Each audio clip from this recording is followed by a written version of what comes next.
sounds exactly like Second Life, actually. Yeah, I mean, I did that where instead of watching a video of a band play, I went in and watched a video of people fucking. Like it was in the red light district. Really? Yeah. Isn't that all they had like have a porno there? theater? Yeah, I got a popcorn.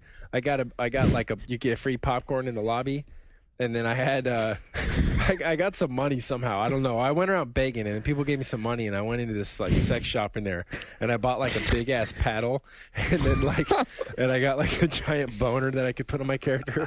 So what we did. It's been a while since I told you this story.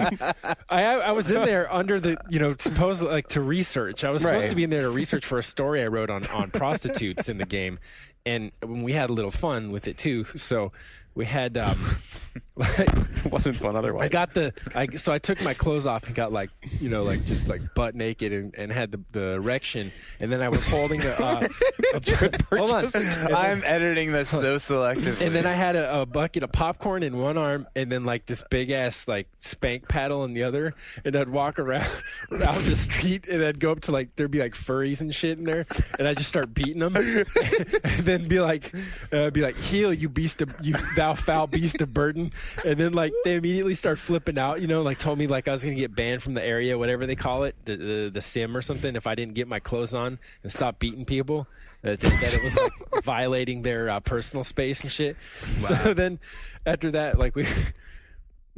Look at Ryan. Rory, what could possibly come after? Gonna die. This is why that game's fun. I got to go back in there, man. So Rory was in there with me, and I was Rory was in there with me, and I was supposed to go in and see what happens, when you go in for one of these virtual prostitution things. So I told him to trail me, watch my back, call the police if I don't come out, right? And he somehow started entertaining himself when I was walking around this prostitute hotel, and he had this most disgusting character ever. The thing in this game is you want to make really gorgeous looking characters, or as far as you can make them in this very ugly game. And he made the most messed up thing ever where the guy, his shoulders were 4 feet across, but his legs were like toothpicks, and his head was all mouse shaped and it looked like it was sculpted out of Play-Doh by a blind fool.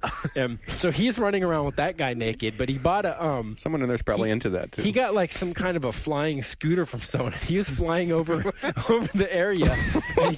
So he also he found a way to replicate items. So he had these red dildos, and he was throwing these down from the sky and raining them all over. This is just nonsense. It's not.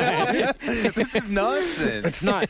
So hold on, check this out. So this isn't real. He's throwing so many of these down that it's lagging the entire world because the game is meant to run on low rent physics, but every time this thing falls from the sky, it's got to simulate the physics of it. So by basically creating a thunderstorm of red dildos, it's lagging it for everyone in their game. And meanwhile, I'm in the room with this chick, and she's telling me how it works, and pulling up, her character will hold up a picture frame, and it'll be a real picture or something of something. I ain't gonna say what that something was. You mean an actual photo? Yeah, and then all of a sudden, what crosses the line? You won't tell us what was in the picture? You'll tell us about the thunderstorm of red dildos.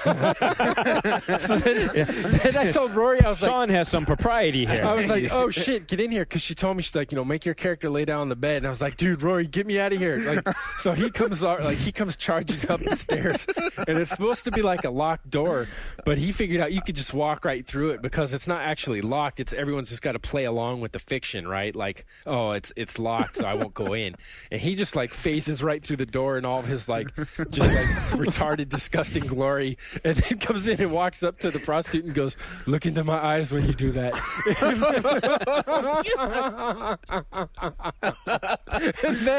And then she's "I'm sorry, I don't know who this is. Could you please get out?" And she kept telling him to leave because she couldn't see us talk. We were in Ventrilo. So she didn't know that you guys knew each other. Yeah, and so I kept telling him to barge in, and she's "Okay, let's go to the penthouse." And there's supposed to be the sky elevator, and it takes you up to this penthouse in the sky. And she's "You wait at the elevator, and I'll buzz you in." And it's it's kind of the equivalent. It simulates real life, where it's like when this light turns green, hit it and get in the elevator and come up. But so I would tell Rory, of course, hurry up and get over here and come up with me. And then so we'd come up and she'd be like, oh God, he's back. And she'd kick him out into the world and he'd walk his way back to the elevator again. It's kind of like a shitty platformer, when you get to the very top and you fall off and you got to go all the way back up. So then I would run over to the door and, whoa, what's this? And I accidentally hit the wrong button, but of course I was buzzing him back up to come back up into the room. Yeah, you can have some fun in Second Life. William Gibson predicted all of this. I was thinking that earlier. It is very Neuromancer-like. I was also thinking when you first started telling the story that here's a game that calls itself Second Life. So you can recreate yourself online. And what Sean chose to do with his Second Life was be this naked, homeless, porno attending. One hand with popcorn. What's with the popcorn? That was what was so rad. It's because it made him look just so chill. Like you weren't there to look at him, but it indicated that I was the one doing the observing. Relaxed, yeah. Don't look at me. Like I'm watching you fools, and now and then I'll beat you with this like Second Life fool be good stick. She made that cracking sound.